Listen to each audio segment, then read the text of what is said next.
So ఈ గిరి ప్రదక్షిణ సనాతన సాంప్రదాయం అంటే సనాతన ధర్మంలో భాగంగా మనకి 32 నారసింహాలు ఉన్నాయి. ఈ గిరి చుట్టూ తిరగడానికి 32 కిలోమీటర్లు. అలాగే పూర్వము అన్ని దారులు ఉండేవి. సో ఈ దారుల చుట్టూ అంటే ఎవరైనా సరే సంపూర్ణ ఆరోగ్యంగా ఉండాలి అనుకునేవారు సంవత్సరానికి ఒక్కసారి ఈ స్వామివారి గిరి చుట్టూ కానీ తిరిగేటంటే ఇది కొండ ఇంతకుముందు వనమూలికలతోటి అదేవిధంగా సంజీవిని కూడా ఉంది అన్నది ఒక ఆనవాయితీ. సో ఈ కొండ చుట్టూ కానీ తిరిగేటట్టయితే ఎలాంటి రుగ్మతలున్నా నయమవుతా అన్నది పూర్వం నుండి ఒక ఆచారంగా వస్తుంది.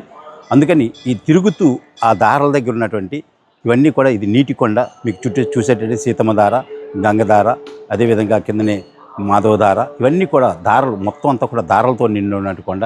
సో ఆ దారాల దగ్గర నీరు తాగి ఈ వనమూలికల యొక్క వాసన కానీ పీల్చేటట్టయితే అదేవిధంగా 32 కిలోమీటర్లు కానీ నడిచేటట్టయితే సంవత్సరం అంతా సంపూర్ణ ఆరోగ్యంతో ఉంటామన్నది ఆనవాయితీ. ఎందుకంటే భగవంతుడి యొక్క ఆశీస్సులు కూడా వారికి సంపూర్ణంగా ఉంటే వారి ఆరోగ్యం కూడా సంపూర్ణంగా ఉంటుంది అన్నది ధర్మంలో భాగంగా ఈ అందుకే 32 నారసింహాలు మీకు లోపల చూసేటంటే 32 నారసింహాలు ఉంటాయి. అది ఆచారంగా వస్తుంది. దాని ప్రకారం గిరి తిరగడం. సో దీన్ని పూర్వం కొందరికి పరిమితం అయ్యేది. సో ఇప్పుడు అందరూ కూడా దాని యొక్క ఇంపార్టెన్స్ తీసుకొని రోజు రోజుకి కూడా భక్తుల యొక్క సంఖ్య పెరుగుతూ వస్తూ ఉంది. సనాతన ధర్మం మీద విశ్వాసం కూడా పెరిగింది కాబట్టి సో భక్తులు కూడా ఎక్కువగా వస్తున్నారు. ఇలాంటి అప్డేట్స్ కోసం ఫాలో అండ్ సబ్స్క్రైబ్ విన్వో న్యూస్.